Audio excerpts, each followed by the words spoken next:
আসসালামু আলাইকুম। তো বাংলাদেশের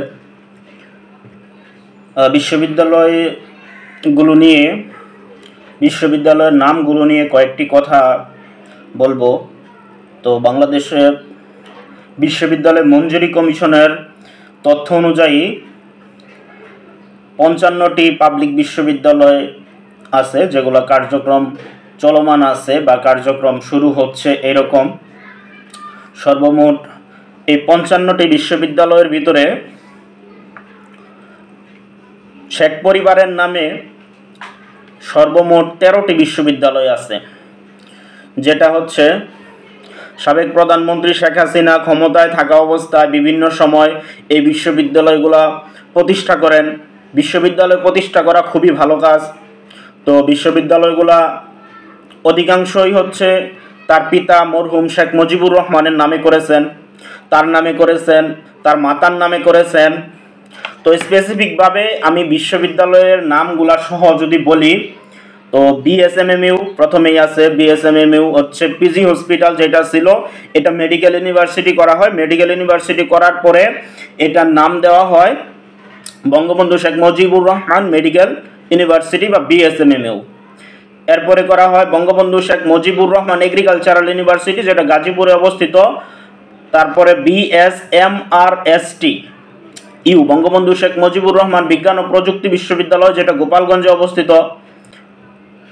তারপরে করা হয় বিএসএমআরএমইউ বঙ্গবন্ধু শেখ মুজিবুর রহমান মেরিটাইম ইউনিভার্সিটি, যেটা চিটাগংয়ে নির্মাণাধীন এবং ঢাকার পল্লবীতে বর্তমানে কার্যক্রম চলমান আছে। এরপরে আছে বঙ্গবন্ধু শেখ মুজিবুর রহমান ডিজিটাল ইউনিভার্সিটি, এটা গাজীপুরে স্থাপিত হয়েছে। Bangabandhu Sheikh Mujibur Rahman aerospace and avionics university, যেটা লালমনিরহাটে কার্যক্রম চালু হচ্ছে ইতোমধ্যেই। এরপরে আছে বঙ্গবন্ধু শেখ মুজিবুর রহমান ইউনিভার্সিটি জেনারেল বিশ্ববিদ্যালয়, এটা কিশোরগঞ্জে কার্যক্রম চালু হয়েছে। Bangabandhu Sheikh Mujibur Rahman science and technology university Pirojpur, এটা নতুন অনুমোদন হয়েছে। বঙ্গবন্ধু শেখ মুজিবুর রহমান ইউনিভার্সিটি নওগাঁ। তো এগুলা হচ্ছে বঙ্গবন্ধু শেখ মুজিবুর রহমানের নামে, যিনি বাংলাদেশের সাবেক রাষ্ট্রপতি, সাবেক প্রধানমন্ত্রী ছিলেন। সাবেক প্রধানমন্ত্রী শেখ হাসিনা তার পিতার নামে অনেকগুলো বিশ্ববিদ্যালয় করছে। এর ভিতরে ন্যাশনাল ইউনিভার্সিটির আন্ডারে অনেক কলেজ আছে তার নামে। তো ন্যাশনাল ইউনিভার্সিটির কলেজগুলো নিয়ে কথা বলছি না, পাবলিক বিশ্ববিদ্যালয়গুলো নিয়ে কথা বলছি। তো এতগুলা বিশ্ববিদ্যালয় তার নামে রয়েছে, কার্যক্রম চলমান আছে। আর শেখ হাসিনা তার নামে 2টা বিশ্ববিদ্যালয় আছে। তো একটা হচ্ছে নেত্রকোনায় অবস্থিত শেখ হাসিনা ইউনিভার্সিটি, আর একটা হচ্ছে শেখ হাসিনা মেডিকেল ইউনিভার্সিটি, যেটা খুলনায় মেডিকেল ইউনিভার্সিটি। খুলনা মেডিকেলটাকে মেডিকেল ইউনিভার্সিটিতে রূপান্তর করার হয়েছে, তো সেটার নাম পরিবর্তন করা হয়েছে শেখ হাসিনা মেডিকেল ইউনিভার্সিটি।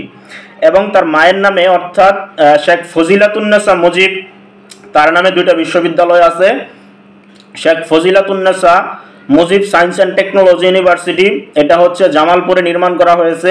আরেকটা হচ্ছে শেখ ফজিলাতুন্নেসা মুজিব মেডিকেল ইউনিভার্সিটি, যেটা হচ্ছে সিলেটে নির্মাণ করা হয়েছে।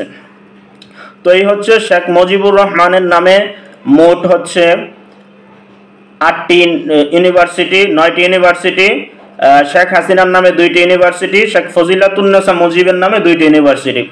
একই পরিবারের নামে বাংলাদেশে 13টা ইউনিভার্সিটি, একই পরিবারের লোকের নামে 13টা বিশ্ববিদ্যালয়, পাবলিক বিশ্ববিদ্যালয়, যেগুলো হচ্ছে পাবলিকের টাকায় নির্মাণ করা হয়, জনগণের ব্যাট এবং ট্যাক্সের টাকায় নির্মাণ করা হয়। একই পরিবারের নামে 13 জন, অর্থাৎ শেখ পরিবারের নামে শেখ মুজিবুর রহমান, শেখ হাসিনা, শেখ ফজিলাতুন্নেসা মুজিব, তাদের নামে 13টা বিশ্ববিদ্যালয় নির্মাণ করা রয়েছে বাংলাদেশে এখন। আর বিগত বছরে অনেক সরকার প্রধান এসেছে, অনেক রাষ্ট্রপতি এসেছে। বিগত বছরে তাদের নামে বাংলাদেশে এখন পর্যন্ত কোনো পাবলিক বিশ্ববিদ্যালয় নেই। তো পাবলিক বিশ্ববিদ্যালয়গুলো মূলত হয় বিশেষ ব্যক্তি, বিশেষ স্থান বা যেই জেলায় হয়, যেই বিভাগে হয়, যেই শহরে হয় সেটার নামে, যেমন Dhaka university, Chittagong university, Rajshahi university, Khulna university, এইরকম। আর বিশেষ ব্যক্তিদের ভিতরে আছে যেমন মাওলানা ভাসানী বিজ্ঞান ও প্রযুক্তি বিশ্ববিদ্যালয়, হাজী দানেশ বিজ্ঞান ও প্রযুক্তি বিশ্ববিদ্যালয়, শাহজালাল বিজ্ঞান ও প্রযুক্তি বিশ্ববিদ্যালয়। তো এরকমভাবে বিশ্ববিদ্যালয়গুলো নামকরণ করা হয়। তো একই ব্যক্তির নামে একাধিক কোনো বিশ্ববিদ্যালয় নেই। ন্যাশনালের আন্ডারে কলেজ থাকতে পারে, কিন্তু বিশ্ববিদ্যালয় নেই। বা অনেক রাষ্ট্রপ্রধান এর আগে ছিল, প্রধানমন্ত্রী ছিল, তাদের নামেও কোনো বিশ্ববিদ্যালয় নেই। শেখ মুজিবুর রহমানের নামে, শেখ হাসিনার নামে, শেখ ফজিলাতুন্নেসা মুজিবের নামে মোট 13টা বিশ্ববিদ্যালয় কার্যক্রম পরিচালনা করছে। কিন্তু অত্যন্ত দুঃখের বিষয় হচ্ছে, বাংলাদেশের মহান মুক্তিযুদ্ধ 1971 সালে সংগঠিত হয়। সেখানে খেতাবপ্রাপ্ত মুক্তিযোদ্ধা ছিল 676 জন। তো 676 জন যে খেতাবপ্রাপ্ত মুক্তিযোদ্ধা ছিল, তার ভিতরে 7 জন বীর শ্রেষ্ঠ ছিল, 7 জন ছিল, বীর উত্তম 68 জন ছিল, বীর বিক্রম 175 জন ছিল, বীর প্রতীকী ছিল 426 জন। তো এই যে মোট 676 জন খেতাবপ্রাপ্ত মুক্তিযোদ্ধা, তো এর বাহিরে আরো অনেক শহীদ বীর মুক্তিযোদ্ধা আছে, বীর মুক্তিযোদ্ধা আছে। তো এই বীর মুক্তিযোদ্ধাদের নামে, বীর শ্রেষ্ঠর নামে, বীর উত্তম নামে, বীর প্রতীকীদের নামে বাংলাদেশে কোনো বিশ্ববিদ্যালয় নেই। একটা পাবলিক বিশ্ববিদ্যালয় নেই যে শহীদদের নামে বা বীর শ্রেষ্ঠদের নামে দেশের জন্য জীবন উৎসর্গ করেছে, জীবন বাজি রেখে তারা 71 সালে মহান মুক্তিযুদ্ধ করেছে, তাদের নামে কোনো বিশ্ববিদ্যালয় নেই। একই পরিবারের, শেখ পরিবারের নামে 13টা বিশ্ববিদ্যালয় করা হয়েছে জনগণের টাকায়, রাষ্ট্রের টাকায়। তো এটা নিয়ে জনগণ এতদিন কোনো কথাই বলে নাই। কেউ বলে নাই যে এতগুলা রাষ্ট্রপ্রধান, এতগুলা রাষ্ট্র পরিচালক ছিল বিগত বছরে, তারা কারো নামে বিশ্ববিদ্যালয় করে নাই। হয়তো একটা দুইটা কলেজ কারো নামে আছে, মেডিকেল কলেজ আছে, বা ন্যাশনাল ইউনিভার্সিটির আন্ডারে ডিগ্রি কলেজ আছে। এই যে পাবলিক বিশ্ববিদ্যালয়গুলো একই নামে করা হইলো, এইটা দ্বারা তো অনেকেই নাম বলতেও খুব ভুল হয়ে যাবে, লোকেশন নাম চিনতেও পারবে না। তো বাংলাদেশে মহান মুক্তিযুদ্ধ হয়েছে 1971 সালে, যে বাংলাদেশের সৃষ্টি হয়েছে। তো সেই বীর শ্রেষ্ঠ, বীর উত্তম, বীর বিক্রম, অন্যান্য মুক্তিযোদ্ধাদের স্মরণে এত কিছু করা হয় দেশে, তাদের নামে কি একটা বিশ্ববিদ্যালয় করার প্রয়োজন ছিল না?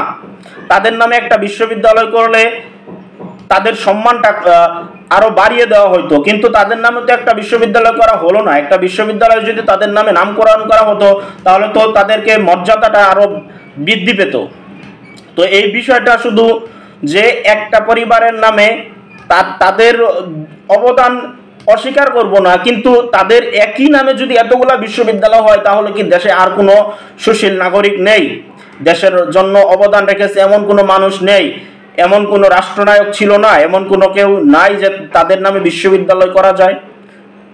অনেকের কাছে হয়তো খারাপ লাগতে পারে, অনেকে চিন্তা করতে পারেন যে স্বাধীনতার ঘোষক মরহুম শেখ মুজিবুর রহমানের নামে বিশ্ববিদ্যালয় হলে সমস্যা কোথায়? সমস্যা কোথাও নেই, কিন্তু এতগুলা বিশ্ববিদ্যালয় একজনের নামেই করলেন, কিন্তু আপনি বীর শ্রেষ্ঠ 7 জনের ভিতরে একজনের নামে একটা বিশ্ববিদ্যালয় করতে পারলেন না এত বছরে। আপনি মুক্তিযোদ্ধাদের জন্য এত এত কিছু দিয়েছেন, এত সুযোগ সুবিধা দিয়েছেন, কিন্তু যে নামটা, যে বিশ্ববিদ্যালয়, একটা বিশ্ববিদ্যালয়ের নাম রাখা মানে সেই নামটা দীর্ঘকাল পর্যন্ত বহন করবে, সে অনেক বড় রেসপেক্ট পাবে, কিন্তু সেই তাদের নামে কোনো একটা বিশ্ববিদ্যালয় করা হয়নি দেশে। আশা করি বিষয়টা বুঝতে পেরেছেন।